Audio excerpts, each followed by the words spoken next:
For farmers, especially small and marginal farmers and other marginalized sections, the government is promoting cooperative-based economic development model.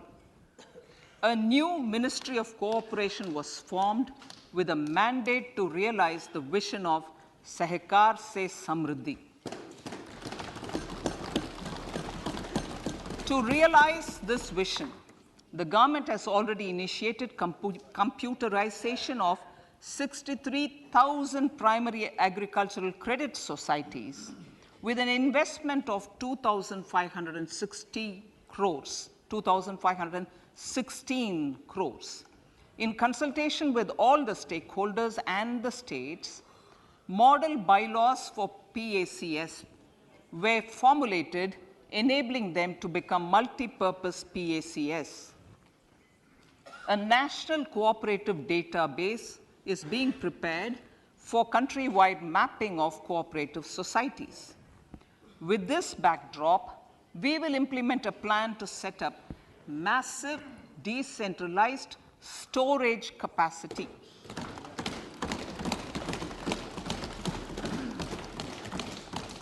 This will help farmers store their produce and realize remunerative prices through sale at appropriate times. The government will also facilitate setting up of a large number of multipurpose cooperative societies, primary fishery societies, and dairy cooperative societies in uncovered panchayat and villages in the next 5 years.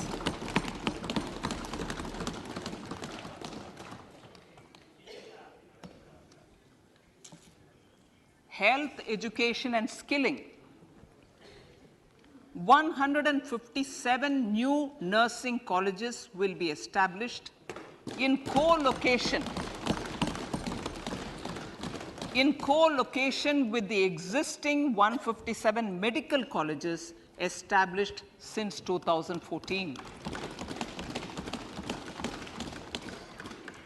A mission to eliminate sickle cell anemia by 2047 will be launched.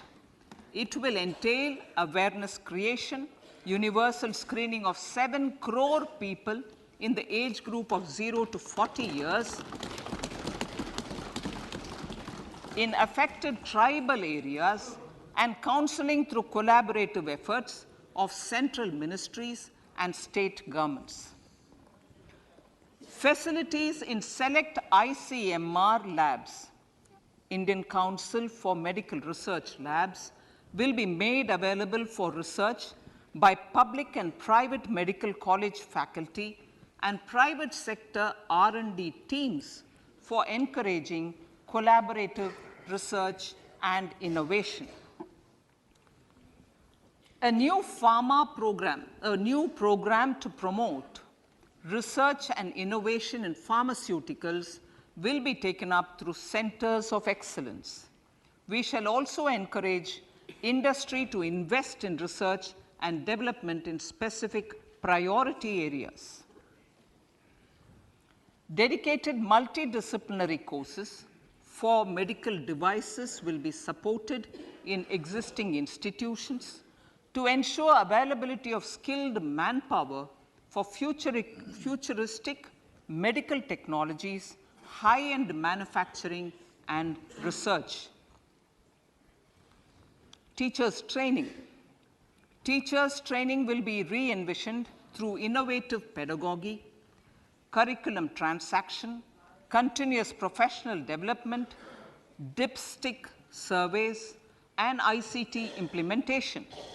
The District Institute of Education and Training will be developed as vibrant institutes of excellence for this purpose.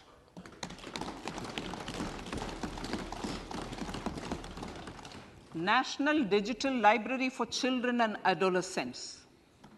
A National Digital Library for Children and Adolescents will be set up for facilitating availability of quality books across geographies, languages, genres, and levels, and device-agnostic accessibility. States will be encouraged to set up physical libraries for them at panchayat and ward levels and provide infrastructure for accessing the National Digital Library resources. Additionally, to build a culture of reading and to make up for pandemic time learning loss, the National Book Trust, the Children's Book Trust, and other sources will be encouraged to provide and replenish non-curricular titles in regional languages and in English to these physical libraries. Collaboration with NGOs that work in literacy will also be a part of this initiative to inculcate financial literacy. Financial sector regulators and organizations will be encouraged to provide age-appropriate reading material to these libraries. I move to priority 2, reaching the last mile. Prime Minister Vajpayee's government had formed the Ministry of Tribal Affairs and the Department of Development of Northeast Region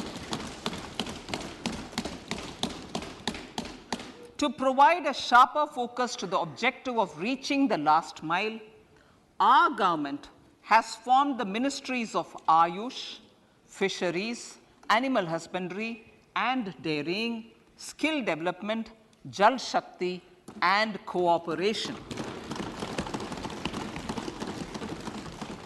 Building on the success of the Aspirational Districts program, the government has recently launched the Aspirational Blocks program, covering 500 blocks for saturation of essential government services across multiple domains such as health, nutrition, education, agriculture, water resources, financial inclusion, skill development, and basic infrastructure.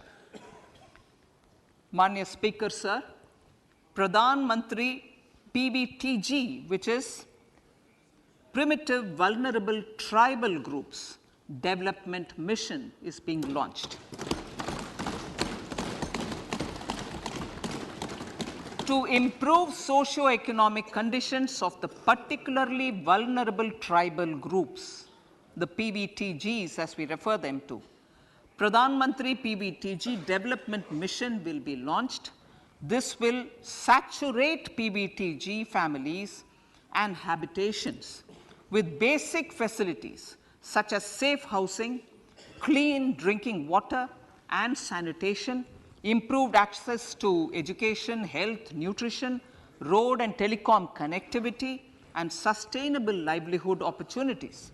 An amount of 15,000 crores will be made available to implement the mission in the next 3 years under the Development Action Plan for the Scheduled Tribes.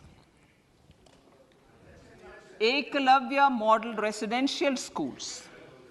In the next 3 years, Center will recruit 38,800 teachers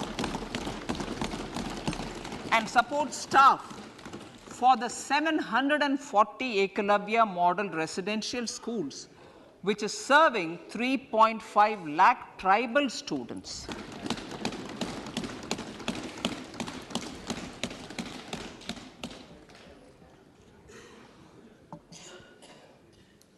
In the drought-prone central regions of Karnataka, central assistance of 5,300 crore will be given to Upper Bhadra project to provide sustainable micro irrigation and filling up of surface tanks for drinking water. PM Awas Yojana. The outlay for PM Awas Yojana is being enhanced by 66% to over 79,000 crores. Bharat Shared Repository of Inscriptions will be set up in a digital epigraphy museum with digitization of 1 lakh ancient inscriptions in the first stage. Support for poor prisoners. For poor persons who are in prisons, and unable to afford the penalty or the bail amount, required financial support will be provided.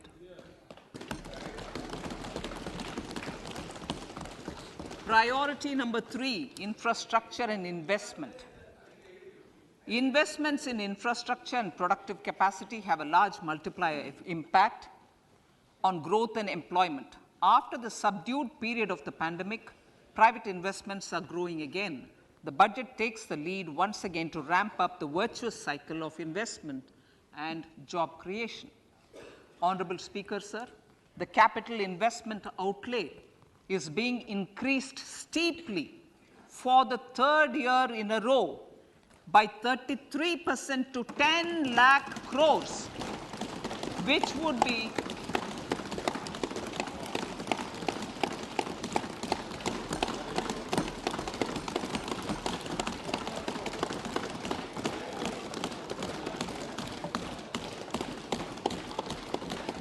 which would be 3.3% of GDP. This will almost be 3 times the outlay made in 2019-20.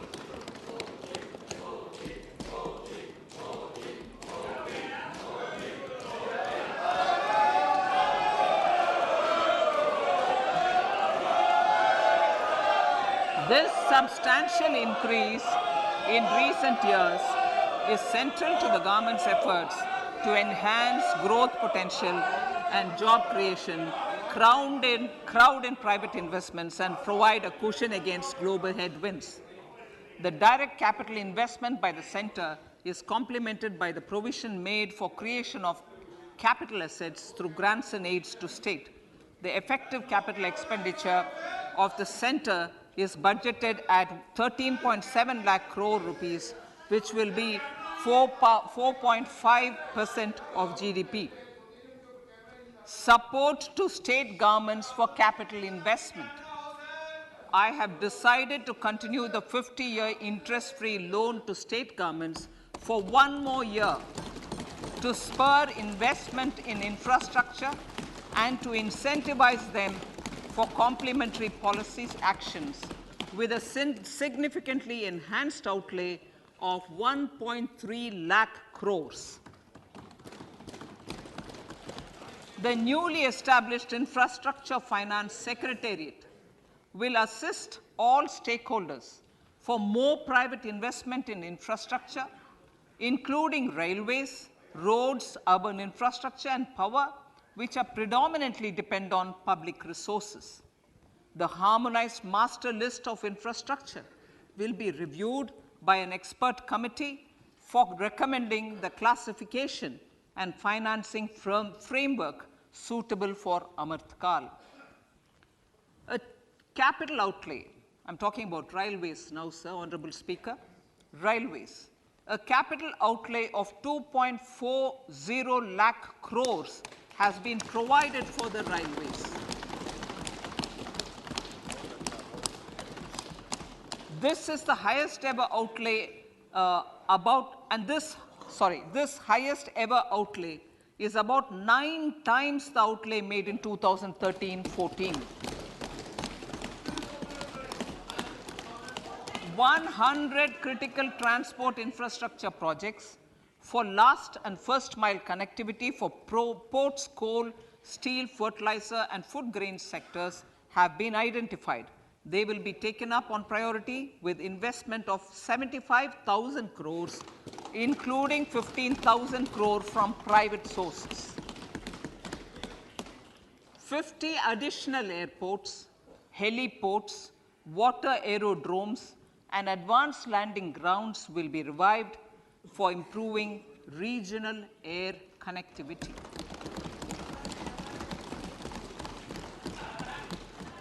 Sustainable cities for tomorrow.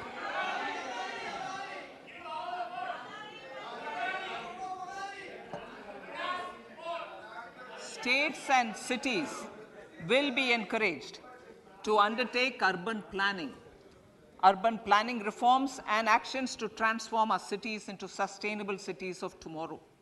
This means efficient use of land resources, adequate resources for urban infrastructure, transit-oriented development, enhanced availability and affordability of urban land, and opportunities for all. Through property tax governance reforms and ring-fencing user charges on urban infrastructure, cities will be incentivized to improve their creditworthiness for municipal bonds. Like the RIDF, an urban infrastructure development fund will be established through use of priority sector lending shortfall. This will be managed by the National Housing Bank and will be used by public agencies to create urban infrastructure in Tier 2 and Tier 3 cities. States will be encouraged to leverage resources from the grants of the 15th Finance Commission as well as existing schemes to adopt appropriate user charges while accessing the UIDF. We expect to make available 10,000 crore rupees per annum for this purpose. All cities and towns will be enabled for 100% mechanical desludging of septic tanks and sewers to transition from manhole to machine hole mode.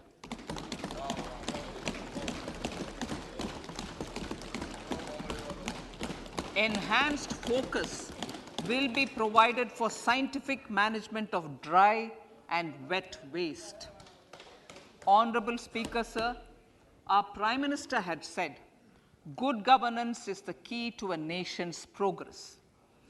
Our government is committed to providing a transparent and accountable administration which works for the betterment and welfare of common citizens. Mission Karma Yogi. Under Mission Karma Yogi, center, states and the union territories are making and implementing capacity building plans for civil servants. The government has also launched an integrated online training platform, I Got Karma Yogi, to provide continuous learning opportunities for lakhs of government employees to upgrade their skills and facilitate people-centric approach. Sir, for enhancing ease of doing business, more than 39,000 compliances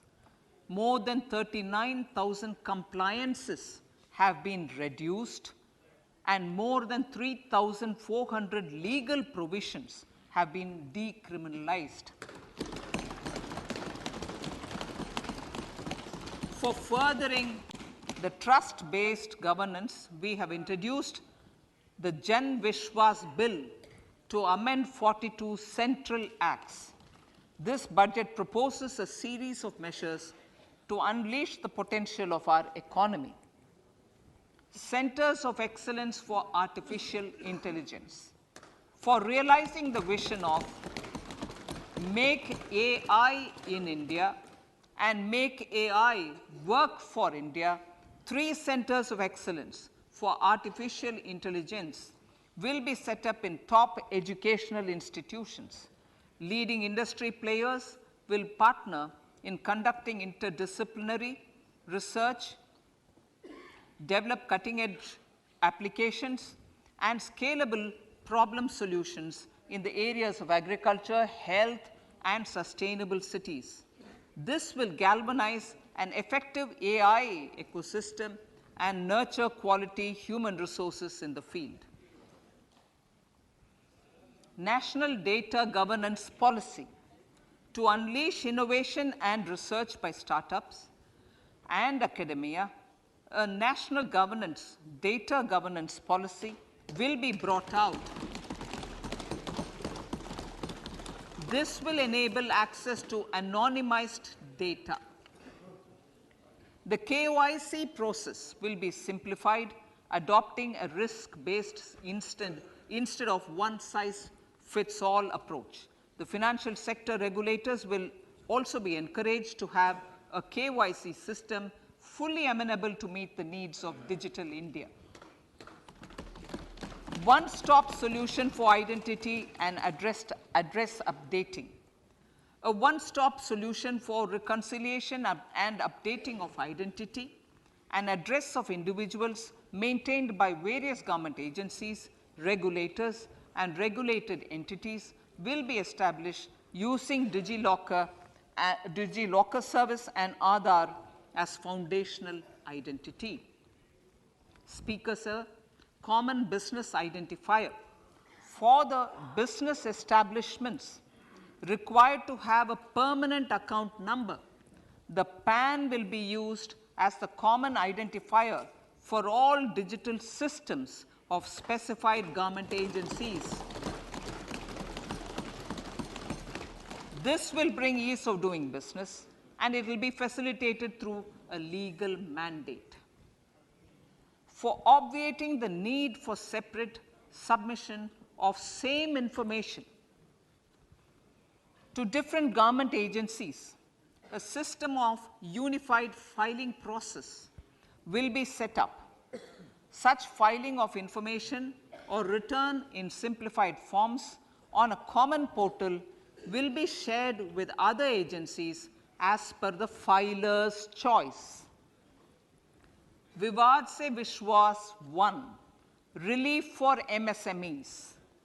In cases of failure by MSMEs to execute contracts during the COVID period, 95% of the forfeited amount relating to the bid or performance security will be returned to them by government and government undertakings.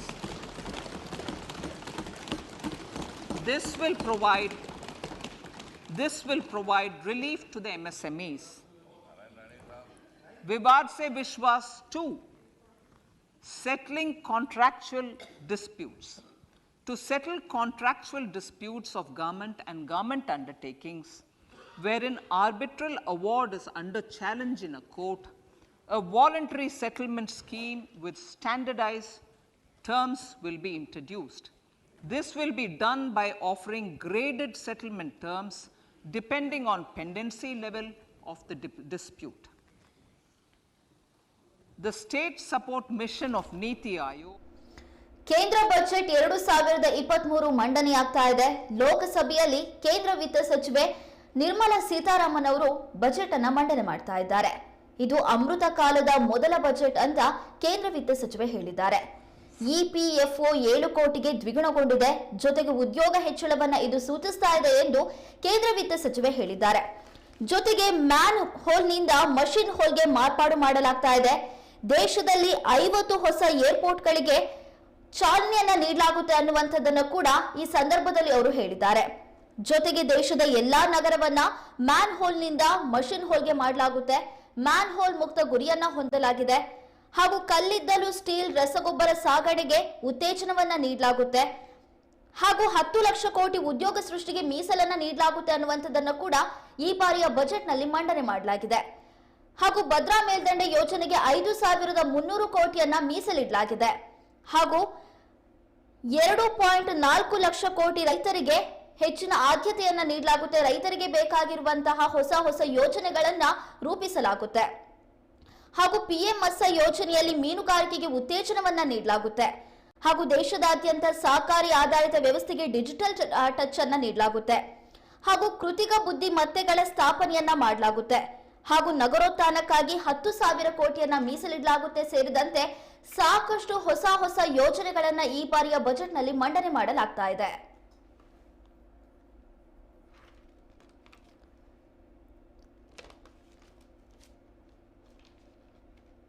Applications using 5G services will be set up in engineering institutions.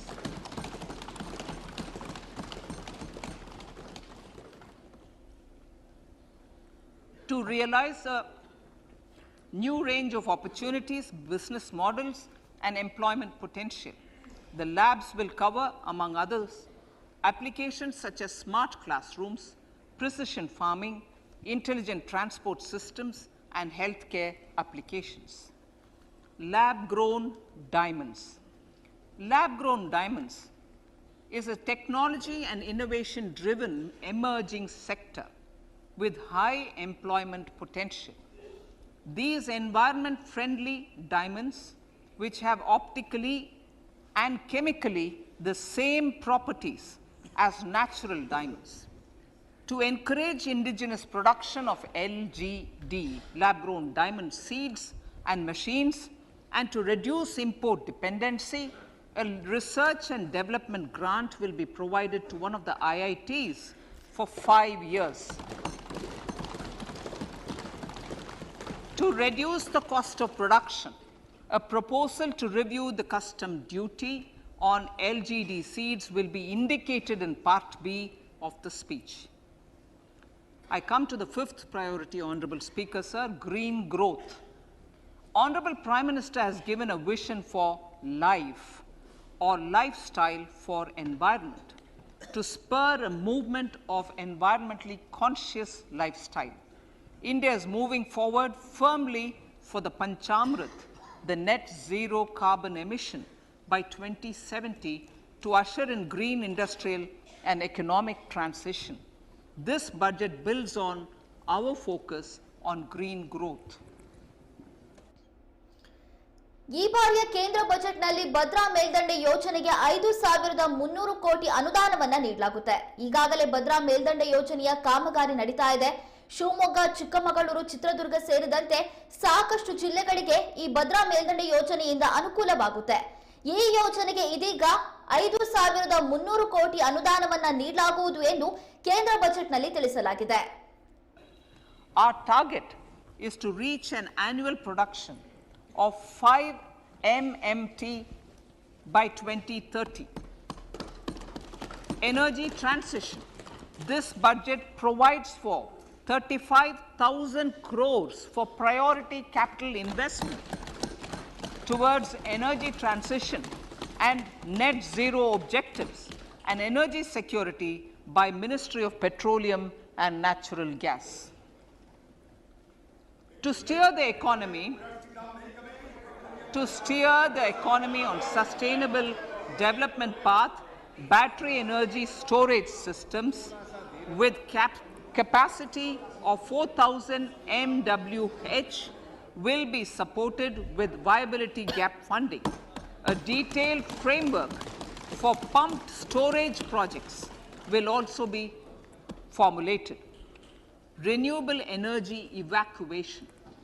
The interstate transmission system for evacuation and grid integration of 13 gigawatt renewable energy from Ladakh will be constructed with investment of 20,700 crore, including central support of 8,300 crores. Green credit program. For encouraging behavioral change, a green credit program will be notified under the Environment Protection Act. This will incentivize environmentally sustainable and responsive actions by companies, individuals, and local bodies, and help mobilize additional resources for such activities. PM Program for Restoration, Awareness, Nourishment, and Amelioration of Mother Earth, PM Pranam, will be launched to incentivize states and union territories to promote alternative fertilizers and balanced use of chemical fertilizers. Go Bardhan scheme. 500 new waste to wealth plants under Go Bardhan, galvanizing organic bio-agro resources done. Go Bardhan scheme will be established for promoting circular economy. These will include 200 compressed biogas plants, including 75 plants in urban areas, and 300 community or cluster-based plants at a total investment of 10,000 crores. I will refer to this in Part B also. In due course, a 5% CBG mandate will be introduced for all organizations marketing natural and biogas. For collection of biomass and distribution of biomanure, appropriate fiscal support will also be provided. Bharatiya Prakritik Kheti Bio Input Resource Centers. Over the next 3 years, we will facilitate 1 crore farmers to adopt natural farming. For this, Honorable Speaker, 10,000 bio input resource centers will be set up, creating a national level distributed micro fertilizer and pesticide manufacturing network. Mishti.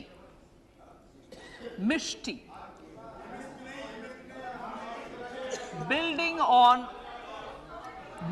on India's success in afforestation, mangrove initiative for shoreline habitats and tangible incomes, Mishti, will be taken up for mangrove plantation along the coastline and on salt pan lands wherever feasible through convergence between Manrega, Campa, Fund and other sources. Amrit Dharohar. Wetlands are vital ecosystems which sustain biological diversity.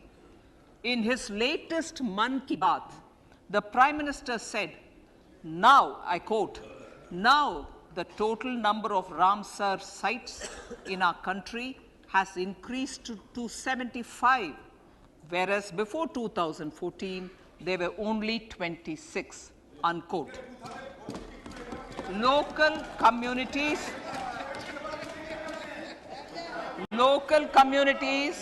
have always been at the forefront of conservation efforts. The government will promote their unique conservation values through Amrit Dharohar, a scheme that will be implemented over the next 3 years to encourage optimal use of wetlands and enhance biodiversity, carbon stock, ecotourism opportunities, and income generation for local communities. Coastal shipping. Coastal shipping will be promoted as the energy efficient and lower cost mode of transport, both of passengers and freight, through PPP mode with viability gap funding. Vehicle replacement. Vehicle replacement is an important continuing policy, replacing the old political,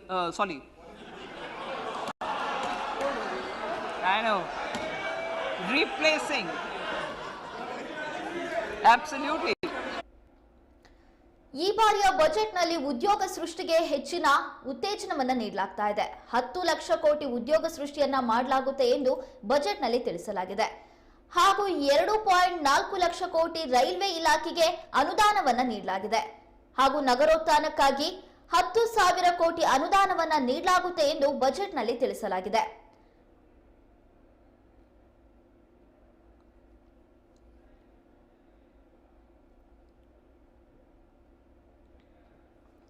ನೂರ 57 ಹೊಸ nursing ಕಾಲೇಜ್ಗಳನ್ನು ಸ್ಥಾಪನೆ ಮಾಡಲಾಗುತ್ತೆ ಎಂದು ಬಜೆಟ್ನಲ್ಲಿ ಹೇಳಲಾಗಿದೆ.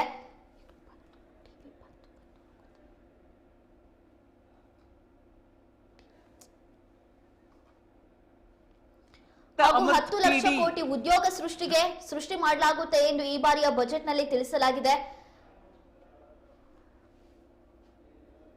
One of the things is also to focus on skilling, adopted economic policies that facilitate job creation at scale and have supported business opportunities. Pradhan Mantri Kaushal Vikas Yojana. Pradhan Mantri Kaushal Vikas Yojana 4.0 will be launched to skill lakhs of youth within the next 3 years. ಮೀನುಗಾರಿಕೆಗೆ 6,000 ಕೋಟಿಯನ್ನ ಅನುದಾನ ನೀಡಲಾಗುತ್ತೆ ಎಂದು ಈ ಬಾರಿಯ ಬಜೆಟ್ನಲ್ಲಿ ತಿಳಿಸಲಾಗಿದೆ. PM ಮತ್ಸ್ಯ ಯೋಜನೆಯಡಿಯಲ್ಲಿ ಮೀನುಗಾರಿಕೆಗೆ ಅನುದಾನವನ್ನ ನೀಡಲಾಗುತ್ತೆ ಹಾಗೂ ಕೃಷಿ ಸಾಲಕ್ಕೆ 20 ಲಕ್ಷ ಕೋಟಿ ಅನುದಾನವನ್ನ ನೀಡಲಾಗುತ್ತೆ. ಹಾಗೂ 157 ಹೊಸ ನರ್ಸಿಂಗ್ ಕಾಲೇಜ್ಗಳನ್ನು ಸ್ಥಾಪನೆ ಮಾಡಲಾಗುತ್ತೆ. ವೈದ್ಯಕೀಯ ಶಿಕ್ಷಣಕ್ಕೆ ಹೆಚ್ಚಿನ ಉತ್ತೇಜನವನ್ನ ನೀಡಬೇಕು ಅನ್ನುವ ನಿಟ್ಟಿನಲ್ಲಿ 157 ಹೊಸ ನರ್ಸಿಂಗ್ ಕಾಲೇಜ್ಗಳನ್ನು ಸ್ಥಾಪನೆ ಮಾಡಲಾಗುತ್ತೆ ಎಂದು ತಿಳಿಸಲಾಗಿದೆ. different ಇನ್ನು states. ಭಾರತದಲ್ಲಿ ಅತಿ ಹೆಚ್ಚು ಕಾಡ್ತಾ ಇರುವಂತ ಸಮಸ್ಯೆ ಅಂದ್ರೆ ಅದು ಉದ್ಯೋಗ ಸಮಸ್ಯೆ. ಈಗಿರುವಂತ ಯುವಕರಿಗೆ ಉದ್ಯೋಗ ಸಿಗ್ತಾ ಇಲ್ವಾ ಅನ್ನುವಂಥದ್ದೇ ಒಂದು ದೊಡ್ಡ ಸಮಸ್ಯೆಯಾಗಿ ಕಾಡ್ತಾ ಇದೆ. ಹಾಗಾಗಿ 10 ಲಕ್ಷ ಕೋಟಿ ಉದ್ಯೋಗ ಸೃಷ್ಟಿ ಮಾಡಲಾಗುತ್ತೆ. ಜೊತೆಗೆ 2.4 ಲಕ್ಷ ಕೋಟಿ ಅನುದಾನವನ್ನ ನೀಡಲಾಗುತ್ತೆ. ರೈಲ್ವೆಗೆ ಅನುದಾನವನ್ನ ನೀಡಲಾಗುತ್ತೆ ಎಂದು ತಿಳಿಸಲಾಗಿದೆ. ಹಾಗೂ ನಗರೋತ್ಥಾನಕ್ಕಾಗಿ ನಗರಗಳನ್ನ ಅಭಿವೃದ್ಧಿ ಪಡಿಸುವುದಕ್ಕಾಗಿ 10,000 ಕೋಟಿ ಅನುದಾನವನ್ನ ನೀಡಲಾಗುತ್ತೆ. ಹಾಗೂ ದೇಶದಲ್ಲಿ 50 ಹೊಸ ಏರ್ಪೋರ್ಟ್ಗಳನ್ನ ನಿರ್ಮಾಣ ಮಾಡಲಾಗುತ್ತೆ. ಈಗಾಗಲೇ ದೇಶದಾದ್ಯಂತ ಸಾಕಷ್ಟು ಏರ್ಪೋರ್ಟ್ಗಳು ನಿರ್ಮಾಣವಾಗ್ತಾ ಇದೆ. ಅದ್ರ ಜೊತೆಗೆ 50 ಹೊಸ ಏರ್ಪೋರ್ಟ್ಗಳನ್ನ ನಿರ್ಮಾಣ ಮಾಡಲಾಗುತ್ತೆ. ಇನ್ನು ಪಿಎಂ ಮತ್ಸ್ಯ ಯೋಜನೆಯಡಿಯಲ್ಲಿ ಮೀನುಗಾರಿಕೆಗೆ 6,000 ಕೋಟಿ ಅನುದಾನವನ್ನ ನೀಡಲಾಗುತ್ತೆ. ಇನ್ನು ಕೃಷಿ ಸಾಲಕ್ಕೆ 20 ಲಕ್ಷ ಕೋಟಿ ಅನುದಾನವನ್ನ ನೀಡಲಾಗುತ್ತೆ. ರೈತರಿಗೆ ಹೆಚ್ಚಿನ ಒಂದು ಆದಾಯವನ್ನ ತಂದುಕೊಡುವಂತ ಕೃಷಿಗೆ ಉತ್ತೇಜನವನ್ನ ನೀಡುವ ಸಲುವಾಗಿ, ಅದಕ್ಕೆ ಪ್ರೋತ್ಸಾಹ ನೀಡುವ ಸಲುವಾಗಿ ಕೃಷಿ ಸಾಲಕ್ಕೆ 50,000 ಕೋಟಿ ಅನುದಾನವನ್ನ ನೀಡಲಾಗುತ್ತೆ. Guides, high standards for food streets and tourist security, all the relevant aspects would be made available on an app to enhance tourist experience. Every destination would be developed as a complete package. The focus of development of tourism would be on domestic as well as foreign tourists.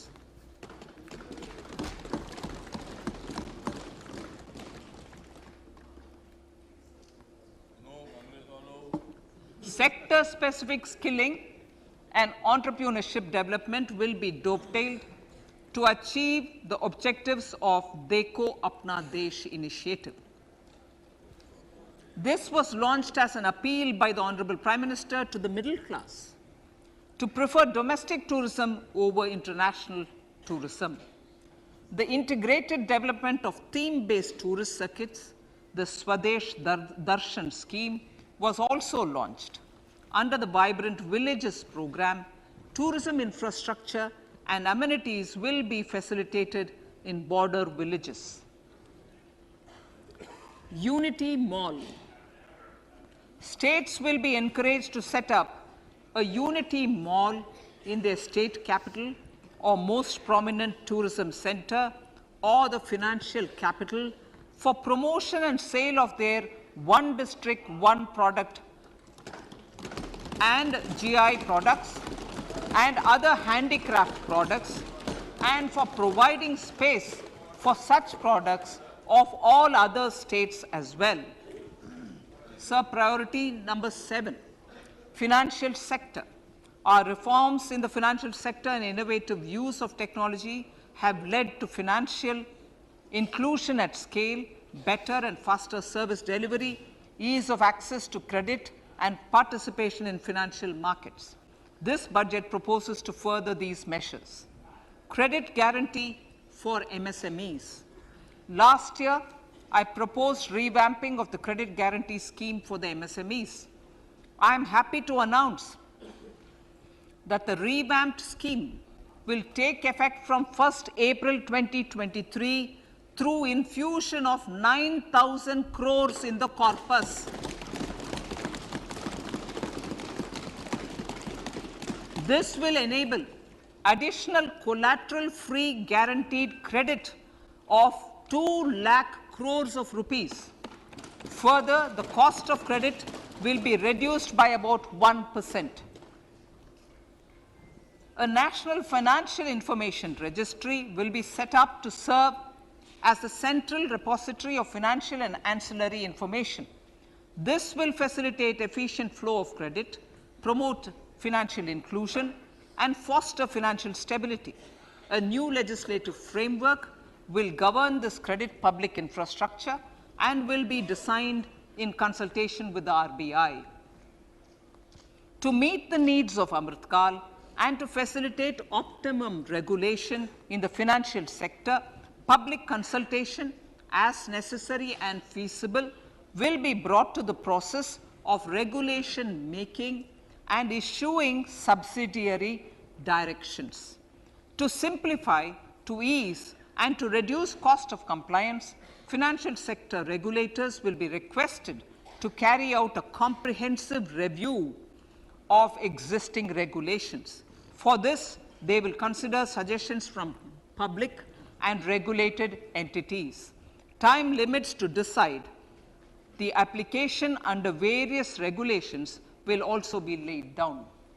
Honorable Speaker, sir, to enhance business activities in GIFT IFSC, the following measures will be taken.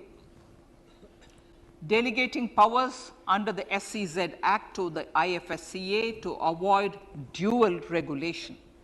Setting up a single window IT system for registration and approval of IFSCA, SEZ authorities, GSTN, RBI, SEBI, and IRDAI.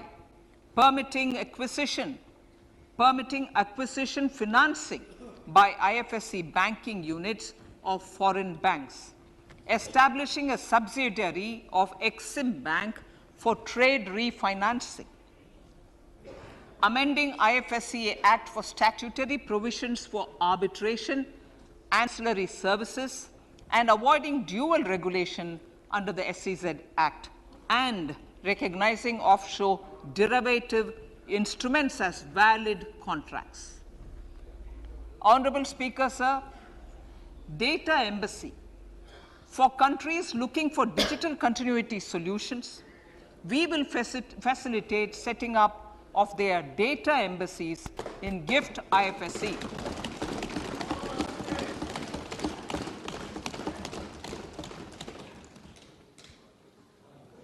Improving governance and investor protection in banking sector. To improve bank governance and enhance investors' protection, certain amendments to the Banking Regulation Act, the Banking Companies Act, and the Reserve Bank of India Act are being proposed. Capacity building in securities market. Honorable Speaker, sir, to build capacity of functionaries and professionals in the securities market, SEBI will be empowered to develop, regulate, maintain, and enforce norms and standards for education in the National Institute of Securities Markets and to recognize award of degrees, diplomas, and certificates.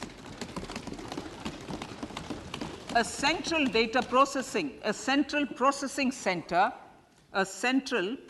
center will be set up for faster response to companies through centralized handling of various forms filed with field officers under the Companies Act. Reclaiming of shares and dividends. For investors to reclaim unclaimed shares and unpaid dividends from the Investor Education and Protection Fund Authority with ease, from the Investor Education and Protection Fund Authority with ease, an integrated IT portal will be established. Digital payments continue to find wide acceptance. In 2022, they show an increase of 76% in transaction and 91% in value. Fiscal support for this digital public infrastructure will continue in 2023-2024. Azadi Ka Amrit Mahotsav, Mahila Samman Bachat Patra. For commemorating Azadi Ka Amrit Mahotsav, a one-time new small savings scheme, Mahila Samman Savings Patra or Savings Certificate, Mahila Samman Savings Certificate will be made available for a 2-year period up to March 2025. This will offer deposit facility up to 2 lakh in the name of a woman or girls for a tenure of 2 years at fixed interest rate of 7.5% with partial withdrawal option. Senior citizens. The maximum deposit limit for senior citizens savings scheme will be enhanced from 15 lakh to 30 lakhs of rupees. The maximum deposit limit for monthly income account scheme will be enhanced from 4.5 lakh to 9 lakh for single account. and from 9 lakh to 15 lakh for joint account. Honorable Speaker, sir, fiscal management. 50 years interest-free loan to states. The entire 50-year loan to states has to be spent on capital expenditure within 2023-24. Most of this will be at the discretion of the states, but a part will be conditional on states increasing their actual capital expenditure. Parts of the outlay will also be linked to or allocated for the following purposes: scrapping old government vehicles, urban planning reforms and actions, financing reforms in urban local bodies to make them credit-worthy for municipal bonds, housing for police personnel above or as part of the police station, constructing unity malls, children and adolescent libraries and digital infrastructure, and state share of capital expenditure of central schemes. Honorable Speaker, sir, fiscal deficit of states. States will be allowed a fiscal deficit of 3.5% of GSDP, of which 0.5% will be tied to power sector reforms. Revised estimates 2022 to 2023. The revised estimate, Honorable Speaker, sir, of the total receipts other than borrowing is 24.3 lakh crores, of which the net tax receipts are 20.9 lakh crores. The revised estimate of the total expenditure is 41.9 lakh crores of rupees, of which the capital expenditure is about 7.3 lakh crores. The revised estimate of the fiscal deficit is 6.4% of GDP, adhering to the budget estimate. So budget estimates of 2023-24. Coming to 2023-24, the total receipts other than borrowings and the total expenditure are estimated at 27.2 lakh crores and 45 lakh crores respectively. The net tax receipts are estimated at 23.3 lakh crores. The fiscal deficit is estimated to be 5.9% of the GDP. In my budget speech for 21-22, I had announced that we plan to continue the path of fiscal consolidation, reaching a fiscal deficit of below 4.5% by 2025-26, with a fairly steady decline over the period. We have adhered to this path, and I reiterate my intention to bring the fiscal deficit below 4.5% of GDP by 2025-26. To finance the fiscal deficit in 2023-24, the net market borrowings from dated securities are estimated at 11.8 lakh crores. The balance financing is expected to come from small savings and other sources. The gross market borrowings are estimated at 15.43 lakh crores of rupees. Honorable Speaker, sir, I now move to Part B.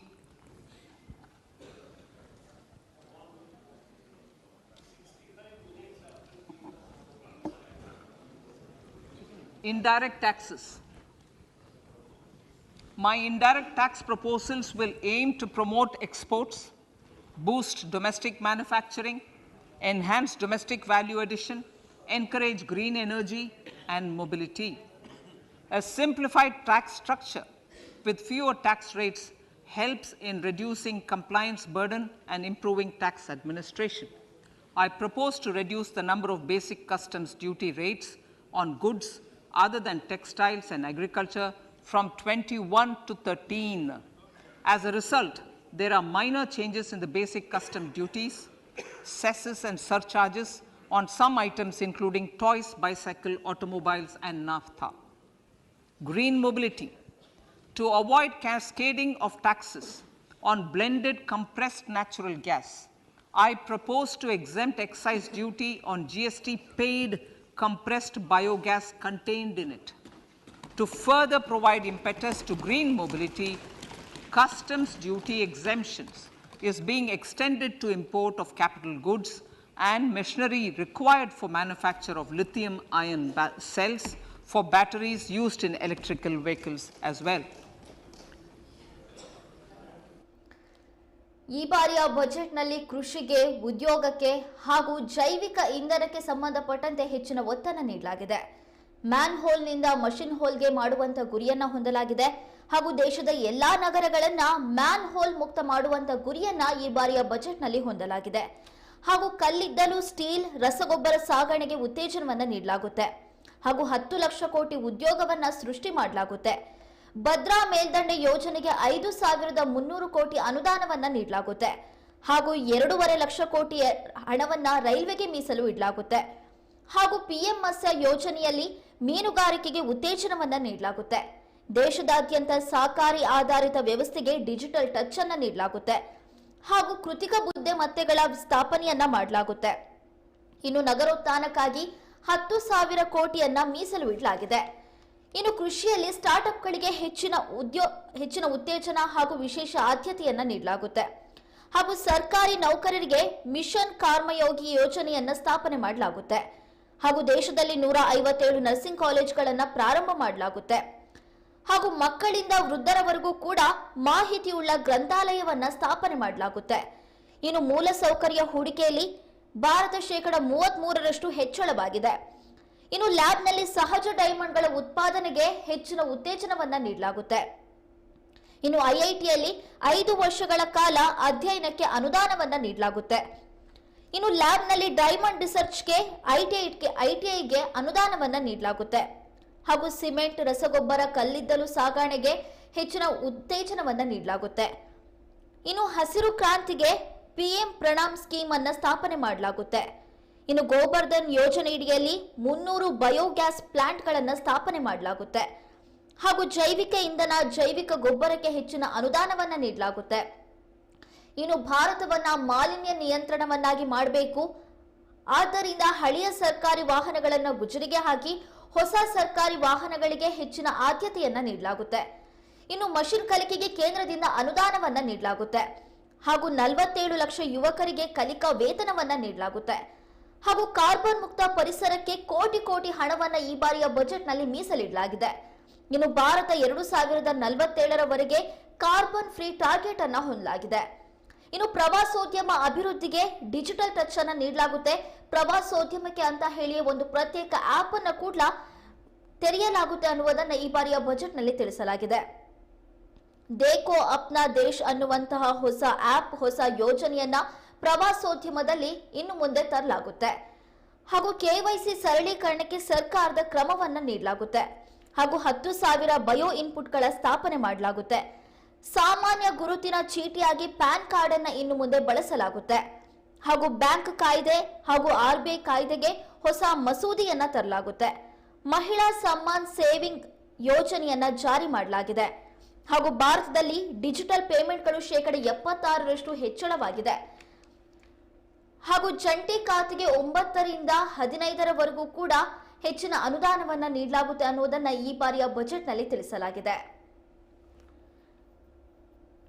I propose to increase the duties on articles made therefrom to enhance the duty differential. I also propose to increase the import duty on silver doors, bars and articles to align them with that on gold and platinum. To facilitate availability of raw materials for the steel sector, exemptions from basic custom duty on raw materials for manufacture of CRGO steel, ferrous scrap and nickel cathode is being continued. Similarly, the concessional BCD of 2.5% on copper scrap is also being continued to ensure the availability of raw materials for secondary copper producers who are mainly in the MSME sectors. Compounded rubber. The basic custom duty rate on compounded rubber is being increased from 10% to 25% or 30 kg whichever is lower, at par with that of natural rubber other than latex, to curb circumvention of duty. Cigarettes, National Calamity Contingent Duty on specified cigarettes was last revised 3 years ago. This is proposed to be revised upwards by about 16%. Direct taxes. I now come to my direct tax proposals. Honorable Speaker, these proposals aim to maintain continuity and stability of taxation, further simplify and rationalize various provisions to reduce the compliance burden, promote the entrepreneurial spirit, and provide tax relief to citizens. It has been constant endeavor of the Income Tax Department to improve taxpayers' services by making compliance easy and smooth. Our taxpayers portal received a maximum of 72 lakh returns in a day, processed more than 6.5 crore returns this year. Average processing period reduced from 93 days in financial year 13-14 to 16 days only now. And 45% of the returns were processed within 24 hours. We intend to further improve this, roll out the next generation common IT return form for taxpayer convenience, and also plan to strengthen the grievance redressal mechanism. MSMEs and professionals. MSMEs are growth engines of our economy. Micro enterprises with turnover up to 2 crore of rupees and certain professionals with turnover of up to 50 lakh rupees can avail the benefit of presumptive taxation. I propose to provide enhanced limits of 3 crore and 75 lakh respectively to the taxpayers whose cash receipts are no more than 5%. Whose cash receipts are no more than 5%. Moreover, to support MSMEs in timely receipt of payments, I propose to allow deduction for expenditure incurred on payments made to them only when payment is actually made. Cooperation. Cooperation is a value to be cherished. In realizing our Prime Minister's goal for Sehkar Se Samriddhi and his resolve to connect the spirit of cooperation with the spirit of Amrit Kal, in addition to the measures proposed in Part A, I have a slew of proposals for the cooperation sector. First, new cooperatives that commence manufacturing activities till 2024, 31st March, shall get the benefit of a lower tax rate of 15%, as is presently available to new manufacturing companies. Secondly, I propose to provide an opportunity to sugar cooperatives to claim payments made to sugarcane farmers for the period prior to the assessment year 2016-17 as expenditure. This is expected to provide them a relief of almost 10,000 crores. Thirdly, I am providing a higher limit of 2 lakh per member for cash deposits to loans in cash by primary agricultural cooperative societies and primary cooperative agriculture and rural development banks. I repeat that.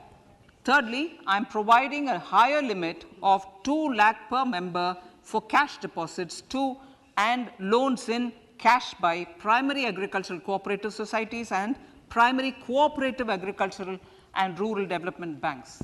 Similarly, a higher limit of 3 crore for TDS on cash withdrawal is being provided to cooperative societies. Startups.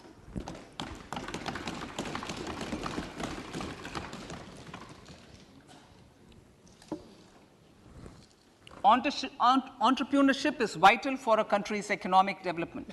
We have taken a number of measures for startups and they have borne results.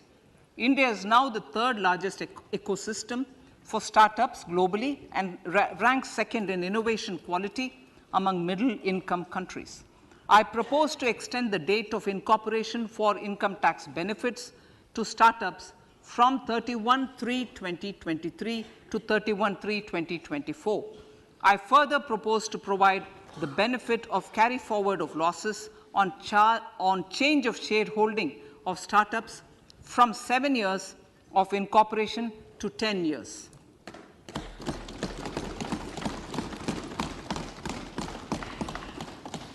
To reduce the pendency of appeals at commissioner level, I propose to deploy about 100 joint commissioners for disposal of small appeals.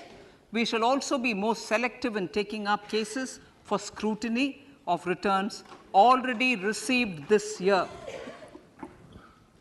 Better targeting of tax concessions. For better targeting of tax concessions and exemptions, I propose to cap deduction from capital gains on investment in residential house under Section 54 and Section 54F to 10 crores. Another proposal with similar intent is to limit income tax exemption from proceeds of insurance policies with very high value. Rationalization. Honorable Speaker, sir, there are a number of proposals relating to rationalization and simplification.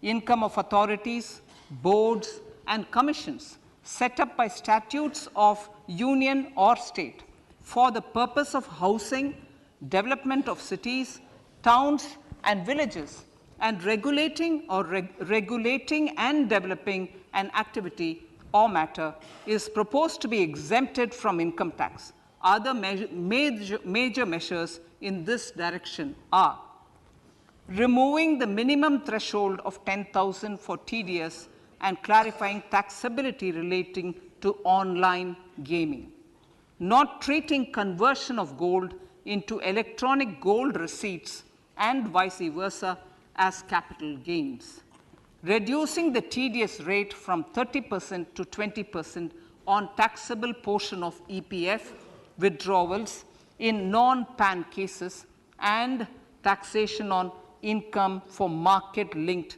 debentures.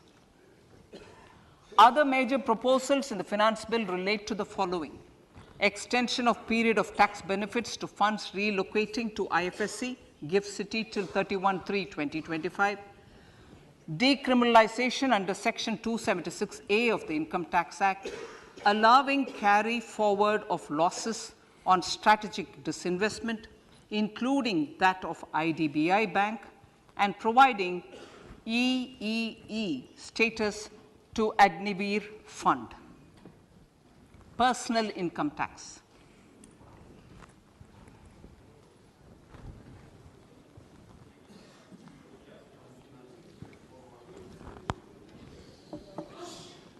Now I come to what everyone is waiting for. Personal income tax. I have 5 major announcements to make in this regard. These primarily benefit our hard-working middle class. The first one concerns rebate. Currently, those with income up to 5 lakh do not pay any income tax in both old and new regimes. I propose to increase the rebate limit to 7 lakhs in the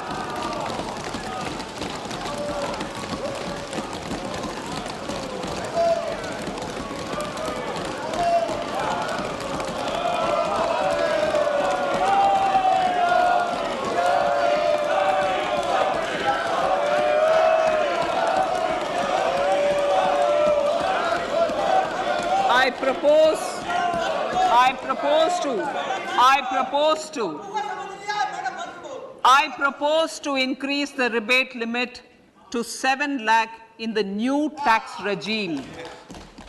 Thus, persons in the new tax regime with income up to 7 lakhs will not have to pay any tax at all.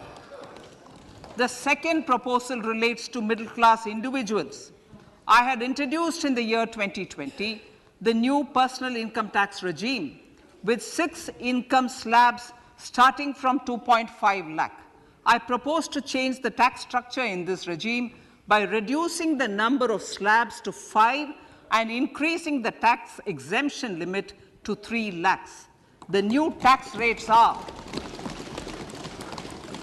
0 to 3 lakh, nil. 3 to 6 lakhs, 5%. 6 to 9 lakhs, 10%. 9 to 12 lakh, 15%.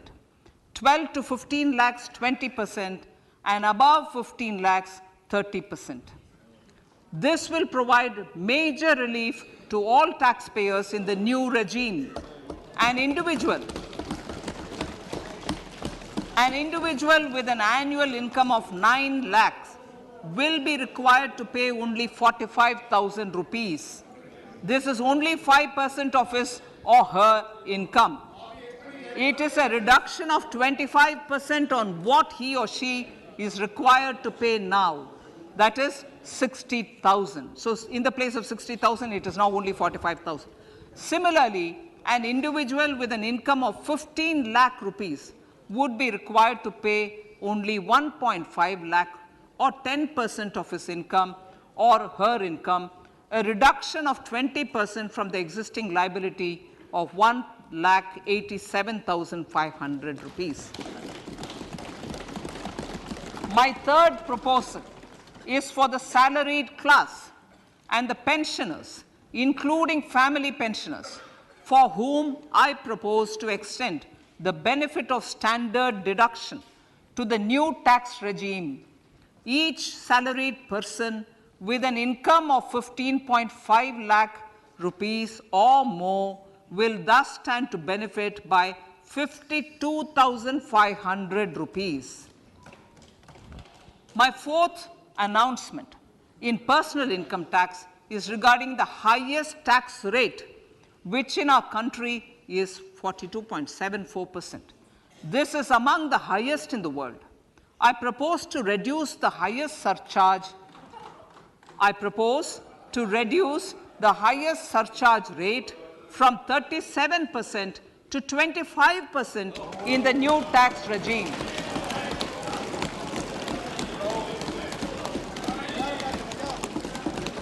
This would result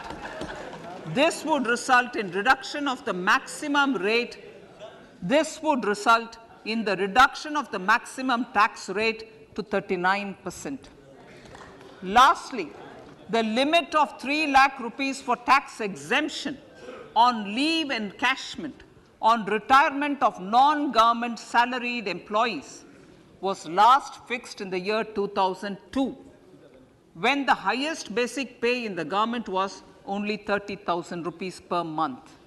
In line with the increase in the government salaries, I am proposing to increase this limit to 25 lakh rupees.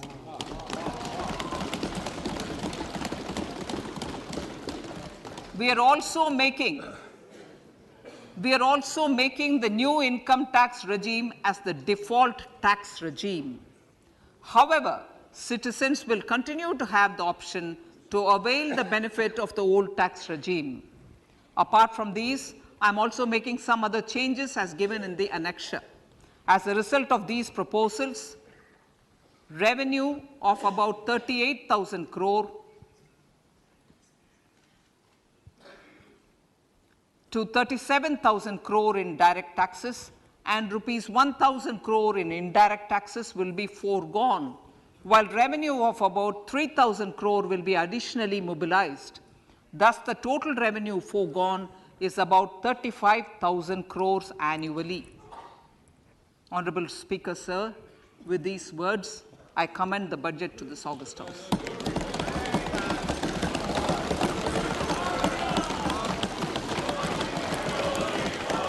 One hour, 25 minutes. Item number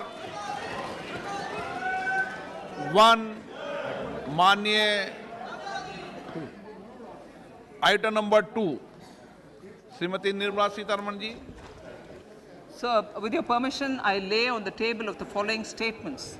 Under Section 3(1) of the Fiscal Responsibility Budget Management Act 2003, 1. Medium-term fiscal policy cum fiscal policy strategy statement and macroeconomic framework statement.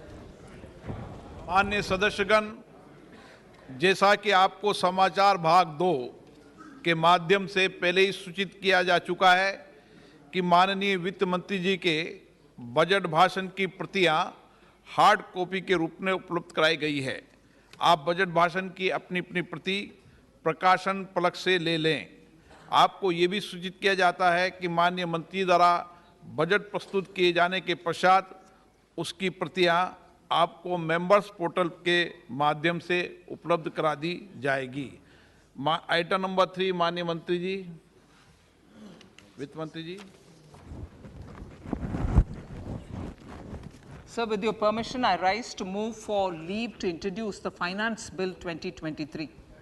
प्रश्न ये कि विधेयक को पुनर्स्थापित करने की अनुमति प्रदान की जाए। जो सदस्य इसके पक्ष में हाँ कहें, जो सदस्य विरोध में ना कहें। मेरे विचार में निर्णय हाँ वालों के पक्ष में माननीय मंत्री जी विधेयक को पुनर्स्थापित करें। Sir, I introduce the bill. सभा की कार्रवाई कल गुरुवार दिनांक 2 फरवरी 2023 को प्राप्त 11 बजे तक के लिए स्थगित की जाती है।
ಈ ಬಾರಿಯ ಬಜೆಟ್ನಲ್ಲಿ ಡಿಜಿಟಲ್ ಮೂಲಕ ಹಣವನ್ನ ಪಾವತಿ ಮಾಡಿದ್ರೆ ತೆರಿಗೆ ಕಡಿತವನ್ನ ಮಾಡಲಾಗುತ್ತೆ ಎನ್ನುವಂತಹ ಅಂಶವನ್ನ ಈ ಬಾರಿಯ ಬಜೆಟ್ನಲ್ಲಿ ಮಂಡನೆ ಮಾಡಲಾಗಿದೆ.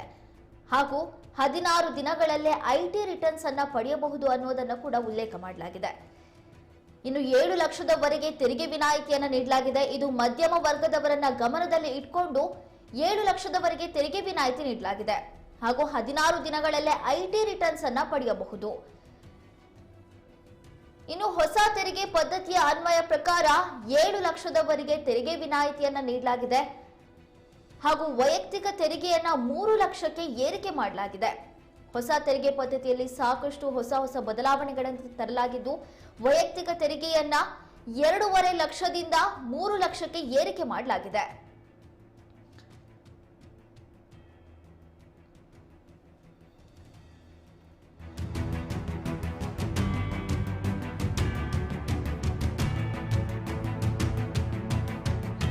ಇನ್ನು 3 ರಿಂದ 6 ಲಕ್ಷಕ್ಕೆ 5% ತೆರಿಗೆಯನ್ನ ವಿಧಿಸಲಾಗಿದೆ. ಇನ್ನು 6 ರಿಂದ 9 ಲಕ್ಷಕ್ಕೆ 10% ತೆರಿಗೆಯನ್ನ ವಿಧಿಸಲಾಗಿದೆ. ಹಾಗೂ ಸೇವಾ ಸುಂಕವನ್ನ 37 ರಿಂದ 25% ಇಳಿಸಲಾಗಿದೆ. ಹಾಗೂ ಇನ್ನು 12 ರಿಂದ 15 ಲಕ್ಷ ವೈಯಕ್ತಿಕ ಆದಾಯವನ್ನ ಹೊಂದಿದ್ರೆ ಆಗ 20% ತೆರಿಗೆಯನ್ನ ವಿಧಿಸಲಾಗುತ್ತೆ ಅನ್ನುವುದನ್ನ ಈ ಬಾರಿಯ ಬಜೆಟ್ನಲ್ಲಿ ತಿಳಿಸಲಾಗಿದೆ.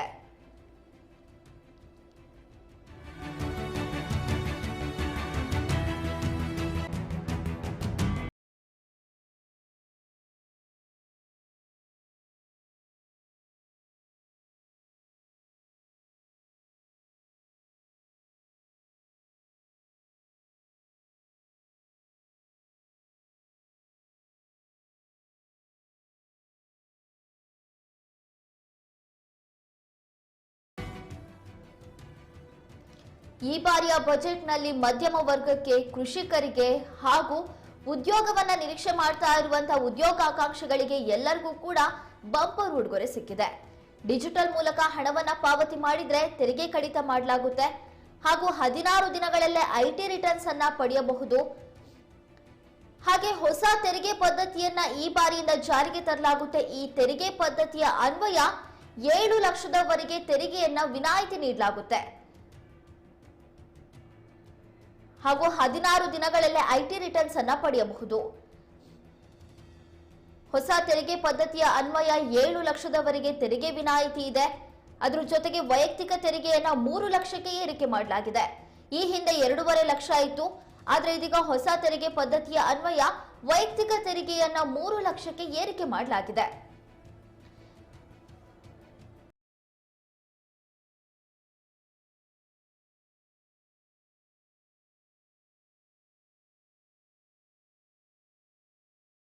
ಆಕಾಂಕ್ಷಿಗಳಿಗೆ ಹಾಗೂ ಜೈವಿಕ ಇಂಧನಕ್ಕೆ ಬೇಕಾಗಿರುವಂತಹ ಸಾಕಷ್ಟು ಹೊಸ ಬದಲಾವಣೆಗಳನ್ನು ತರಲಾಗಿದೆ. ಹೆಚ್ಚಿನ ಅನುದಾನವನ್ನ ನೀಡಲಾಗಿದೆ. 10 ಕೋಟಿ ಲಕ್ಷ ಮೀಸಲು ಇಡಲಾಗಿದೆ. ಉದ್ಯೋಗ ಸೃಷ್ಟಿಗಾಗಿ 10 ಲಕ್ಷ ಕೋಟಿ ಹಣವನ್ನ ಮೀಸಲು ಇಡಲಾಗಿದೆ. ಹಾಗೆ 10,000 ಕೋಟಿ ಹಣವನ್ನ ರೈಲ್ವೆಗಾಗಿ ಮೀಸಲು ಇಡಲಾಗಿದೆ. ಇನ್ನು 7 ಲಕ್ಷದವರೆಗೆ ತೆರಿಗೆ ವಿನಾಯಿತಿ ನೀಡಲಾಗಿದೆ. ಹೊಸ ತೆರಿಗೆ ಪದ್ಧತಿಯ ಅನ್ವಯ 7 ಲಕ್ಷದವರೆಗೆ ತೆರಿಗೆ ವಿನಾಯಿತಿ ನೀಡಲಾಗಿದೆ. ಇನ್ನು ವೈಯಕ್ತಿಕ ತೆರಿಗೆಯನ್ನ 3 ಲಕ್ಷಕ್ಕೆ ಏರಿಕೆ ಮಾಡಲಾಗಿದೆ. 2.5 ಲಕ್ಷದಿಂದ 3 ಲಕ್ಷಕ್ಕೆ ವೈಯಕ್ತಿಕ ತೆರಿಗೆಯನ್ನ ಏರಿಕೆ ಮಾಡಲಾಗಿದೆ.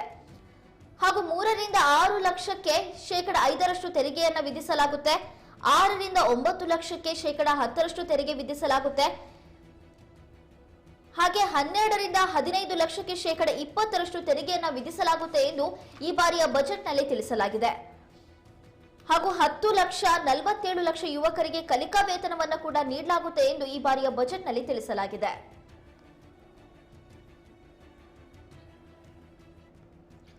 ಹಾಗಾದ್ರೆ ಈ ಬಾರಿಯ ಬಜೆಟ್ನಲ್ಲಿ ಏನೇನು ದುಬಾರಿ ಆಗಿದೆ ಅನ್ನೋದನ್ನ ನೋಡ್ಕೊಂಡ್ ಬರೋಣ.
ಕೇಂದ್ರ ಬಜೆಟ್ 2023ರಲ್ಲಿ ಆಭರಣ ಪ್ರಿಯರಿಗೆ ಶಾಕ್ ಆಗಿದೆ.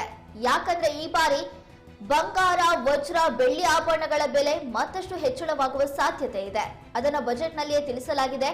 ಆಭರಣಗಳು ದುಬಾರಿ ಆಗ್ತವೆ. ಚಿನ್ನ, ವಜ್ರದ ಆಭರಣಗಳ ಬೆಲೆ ಮತ್ತಷ್ಟು ಹೆಚ್ಚಳವಾಗುತ್ತೆ.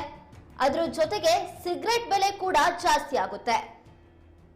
ಇನ್ಮುಂದೆ ಸಿಗರೆಟ್ ಅನ್ನ ಕೈಯಲ್ಲಿ ಹಿಡ್ಕೊಂಡ್ರೆ ಕೈ ಸುಡುತ್ತೆ ಅಂತಾನೆ ಹೇಳ್ಬೋದು. ಯಾಕಂದ್ರೆ ಸಿಗರೆಟ್ ಬೆಲೆ ಕೂಡ ಈ ಬಾರಿಯ ಬಜೆಟ್ ನಲ್ಲಿ ದುಬಾರಿ ಮಾಡಲಾಗುತ್ತೆ ಅಂತ ತಿಳಿಸಲಾಗಿದೆ.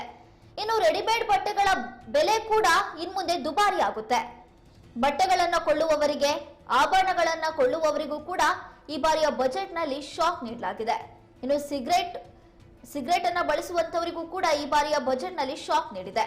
ಯಾಕಂದ್ರೆ ಸಿಗರೆಟ್, ಆಭರಣ ಪ್ರಿಯರು ಹಾಗೂ ರೆಡಿಮೇಡ್ ಬಟ್ಟೆಗಳ ಬೆಲೆ ಜಾಸ್ತಿ ಆಗುತ್ತೆ ಅನ್ನೋದನ್ನ ತಿಳಿಸಲಾಗಿದೆ.